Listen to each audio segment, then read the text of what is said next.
کہ اللہ تعالیٰ نے مخلوق انسان دو طرح کے بنائے، مرد عورت، دو جنس بنا دی نا، مرد اور عورت، دونوں کے اندر بڑا واضح فرق رکھ دیا اللہ نے، ہر لحاظ سے فرق رکھا۔ کوئی فرق نہ کرے تو سمجھ لو کہ اس کی عقل ٹھکانے پر نہیں ہے۔ کوئی یہ کہے کہ نہیں عورت بھی مرد کی طرح ہے اور اس کی سارے وہی ذمہ داریاں جو مرد کی ذمہ داریاں ہیں، یا مرد کی وہ ذمہ داریاں جو عورت کی ذمہ داریاں ہیں، تو سمجھ لو کہ اس کی عقل ٹھکانے میں نہیں ہے، وہ بالکل فطرت کے اینٹی چل رہا ہے۔ اللہ تعالیٰ نے عورت کو کمزور کیوں بنایا ہے، مرد میں طاقت کیوں پیدا کی ہے؟ اس سے معلوم ہوتا ہے کہ دونوں کی ذمہ داریاں مختلف ہیں۔ مرد کی سوچ کچھ اور ہوتی ہے، عورت کی سوچ کچھ اور ہوتی ہے۔ کیا خیال ہے؟ جہاں 4-6 عورتیں بیٹھ جاتی ہیں تو ان کی باتیں کیا ہوتی ہیں؟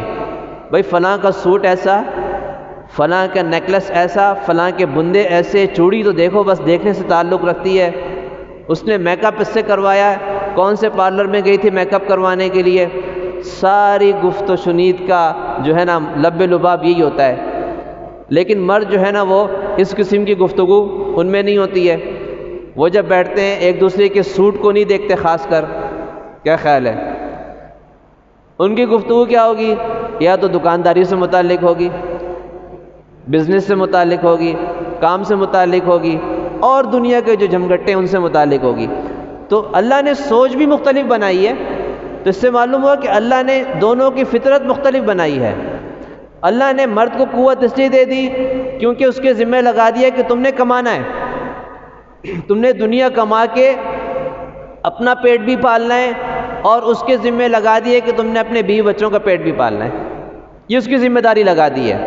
بے شک بیوی کے پاس لاکھوں کا جائیداد، کروڑوں کی جائیداد ہو، لیکن ذمہ شوہر کے لگا دیا، بیوی کے ذمہ لگایا نہیں ہے۔ لیکن لوگ کیا کہتے ہیں کہ یہ عورت پر زیادتی ہے، ظلم ہے کہ اس کو باہر کام کاج کی اجازت نہیں دی جاتی، اس کے ذمہ کام نہیں لگایا جاتا۔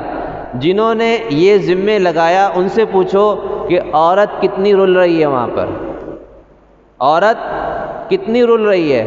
اس کے پاس اپنی اولاد کو دیکھنے کا ٹائم نہیں ہے، اولاد کی پرورش کا ٹائم نہیں ہے، اولاد کی دیکھ بھال کا ٹائم نہیں ہے۔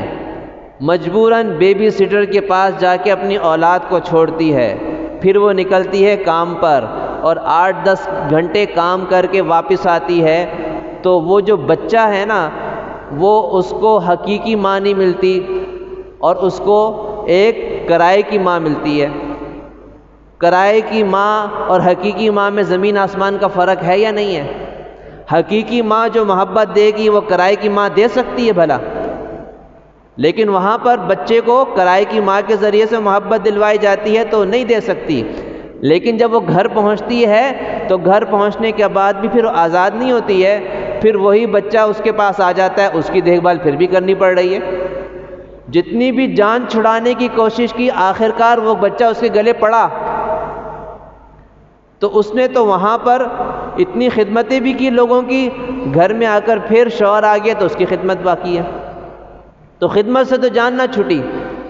اس نے سوچا تھا کہ میں ایک کی خدمت کیوں کروں، لیکن اللہ تعالیٰ نے اس کو 100 کی خدمت میں پھنسا دیا، اور وہ 100 کی خدمت کرنے میں خوش ہے اور ایک کی خدمت کرنے میں ناراض ہے۔ عجیب بات ہے۔ تو اس لیے